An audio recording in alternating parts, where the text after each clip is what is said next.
जब एसडीएम साहब अपने घर के सामने से सड़क बनवा सकते हैं, जब पूर्व शिक्षा मंत्री रामविलास शर्मा जी अपने घर के सामने से सड़क बनवा सकते हैं, तो पूरे शहर में क्यों नहीं। आप साफ देख सकते हैं हमारे साथ में निवास है प्रोफेसर रामविलास शर्मा, कैबिनेट मंत्री जो रहे हरियाणा सरकार में। जयराम सदन के जस्ट सामने हम खड़े, यहाँ जयराम सदन का ये जो है मुख्य गेट और बाकी इसके गेट दो तरफ हैं। और इधर से आप देखेंगे तो ये आपका जो टूटा हुआ जो सड़क जाता है यहाँ से थोड़ी सी दूरी पर ही सतनाली चौक से महेंद्रगढ़ पुलिये की तरफ, जहाँ पर अगर आप जाना चाहें पुल की तरफ तो वहाँ टूटी सड़क आपको दिखाई पड़ती है। बाकी विशेष बात यहाँ पर ये है कि ये जो सड़क आप देख रहे होंगे ये काफ़ी सालों में ये सड़क बनी है, काफ़ी सालों में ये सड़क बनी है।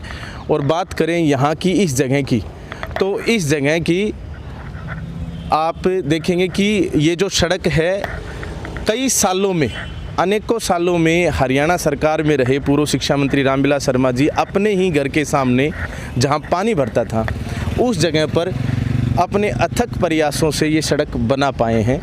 बहुत अच्छी बात है। और ख़ास दूसरी बात ये है कि ये जो सड़क है ये दोनों तरफ से अच्छी कनेक्टिविटी दे रही है फ़िलहाल, लेकिन ये जो सड़क है, ये सड़क जब पूर्व शिक्षा मंत्री जी मंत्री रहे तब, और अब बीजेपी के बहुत सारे जो साल निकल गए, पिछले 2 से 3 साल निकल चुके हैं, तब जाके ये सड़क यहाँ पर देखने को मिली। नहीं तो बारिश में यहाँ की हालत बहुत खस्ता रहती थी। चलो, बीजेपी ने कम से कम महेंद्रगढ़ शहर की इस गली का तो पुनर्निर्माण किया।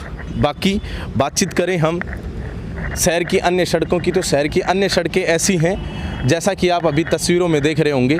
तस्वीरों में आपको साफ दिखाई पड़ रहा होगा कि शहर की अन्य जो सड़कें हैं, ख़ास तौर पर जो यहीं से पूर्व शिक्षा मंत्री रामविलास शर्मा जी के निवास से और ब्रह्मचारी रोड के ऊपर जो टाइलें लगी हुई हैं, आप टाइलों की हालत देख सकते हैं। तस्वीरों में साफ आपको दिखाई पड़ रही होगी कि किस प्रकार की टाइल्स यहाँ पर लगी हुई हैं, किस प्रकार का सड़क यहाँ पर है।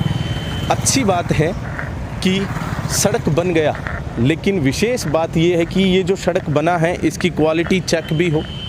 जो सड़क यहाँ पर बनाया गया है या जो सड़क शहर में कहीं पर भी बनता है, ये नहीं होना चाहिए कि सड़क बन गया और उस सड़क के ऊपर आप ध्यान नहीं दे रहे किसी भी प्रकार का, जो भी संबंधित डिपार्टमेंट है वो, और सड़क ज़्यादा लंबा ना चले तो उसका भी कोई फ़ायदा नहीं है। शायद एक बारिश भी झेल ना पाए। अगर ऐसी सड़क बनती है तो शहर के अंदर फिर से गड्ढे और साथ में पानी भरने जैसी समस्या खड़ी हो जाएगी।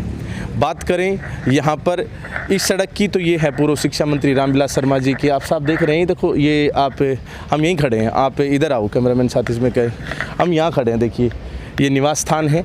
बाकी ये तो है पूर्व शिक्षा मंत्री रामविलास शर्मा जी की जो निवास स्थान, जो कोठी बोलते हैं महेंद्रगढ़ शहर के अंदर, वो जगह जहाँ पर सड़क बनी, एक सड़क। ऐसे ही करके आपने देखा होगा कि मीडिया में खबर आई थी कि 41 सड़कों में से 4 सड़कों का काम जारी। तो जो 4 सड़कें हैं उनमें से एक तो कहीं ना कहीं शायद ये होगी। बाकी दूसरी बात अगर हम करें, एक दूसरी सड़क है जिसका निर्माण जो चल रहा है वो अनाज मंडी के पास एसडीएम साहब का जो निवास स्थान है वहाँ पर चल रहा है। हालांकि वहाँ पर रोड़े जमा कर काफ़ी समय से जो संबंधित ठेकेदार है वो वहाँ पर दिखाई नहीं पड़ते, काम वहाँ पर नहीं चल रहा है। एक लॉन्ग टाइम पीरियड के अंदर वहाँ पर काम चल रहा है, मतलब काफ़ी वेट कर करके वो काम हो रहा है। वो जल्द से जल्द काम ख़त्म नहीं हो रहा, जो कि बहुत ही टाइम से हो जाना चाहिए। वो एसडीएम महोदय के सामने है। बाकी शहर की जनता के लिए क्या है वो आपको मेरे से ज़्यादा पता होगा। और बहुत सा जो, और एक उसी साइड में, एक अनाज मंडी के साइड में, अनाज मंडी से फाटक तक जो माजरा फाटक है उस तक भी एक रोड जा रहा है। उस रोड के लिए भी रोड़े डाल दिए गए हैं। लंबे समय से वहाँ पर भी काम नहीं चल रहा है। और अन्य 1-2 सड़कें और बनी हैं।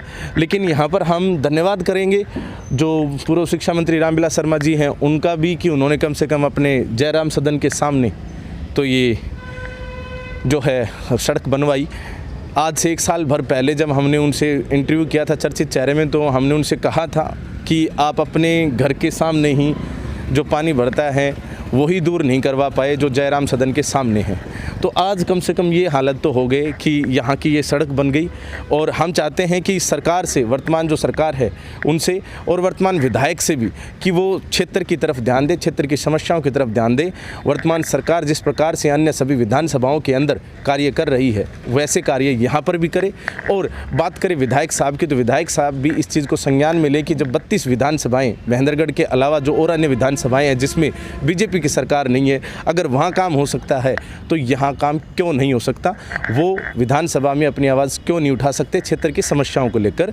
और ख़ास तौर पर विधानसभा महेंद्रगढ़ से अगर वो हैं तो महेंद्रगढ़ विधानसभा में उनका ज़्यादा से ज़्यादा आना जाना होना चाहिए ख़ास तौर पर। लेकिन अभी हाल फिलहाल की बात करें तो एक कार्यक्रम था निजी स्कूल के अंदर, उस स्कूल के अंदर वो बतौर मुख्य अतिथि भी थे, फिर भी निजी कारण हो चाहे कोई और दूसरे कारण हो, किसी भी कारण वो महेंद्रगढ़ शहर के उसी निजी स्कूल में उस कार्यक्रम में शिरकत नहीं कर पाए।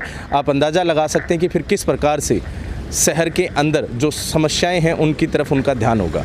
तो जो वर्तमान विधायक हैं उनसे हमारा अनुरोध है कि वो ख़ास तौर पर अभी उनके हाथ में अगर पावर है तो वो अगर काम नहीं हो रहा है तो विरोध करें और अपना विधानसभा के अंदर जाकर आवाज़ भी उठाएं, जो कि पिछली बार जो अभी हाल फिलहाल 4 दिन की विधानसभा हुई उसके अंदर उन्होंने इस तरह का प्रस्ताव अपने क्षेत्र की समस्याएं नहीं रखी, तो उन्हें रखना चाहिए, ऐसा लोगों ने भी कहा है। ख़ास तौर पर हम बातचीत यहाँ पर करेंगे जो पूर्व शिक्षा मंत्री रामविलास शर्मा जी हैं, उन्होंने अगर ये काम करवाया है या फिर नगर पालिका ने ये काम किया है या फिर SDM महोदय ने ये काम किया है। जब SDM साहब अपने घर के सामने से सड़क बनवा सकते हैं, जब पूर्व शिक्षा मंत्री रामविलास शर्मा जी अपने घर के सामने से सड़क बनवा सकते हैं, तो पूरे शहर में क्यों नहीं। जवाब दीजिएगा। आप सभी के लिए इंडिया न्यूज़ पॉइंट की ओर से शमशेर कौशिक की विशेष रिपोर्ट आप देख रहे थे। एक बार नहीं अनेकों बार दिल की गहराइयों से आप सभी को इंडिया न्यूज़ पॉइंट को इतना प्यार देने के लिए अनेकों बार बहुत बहुत धन्यवाद। जय हिंद, जय भारत।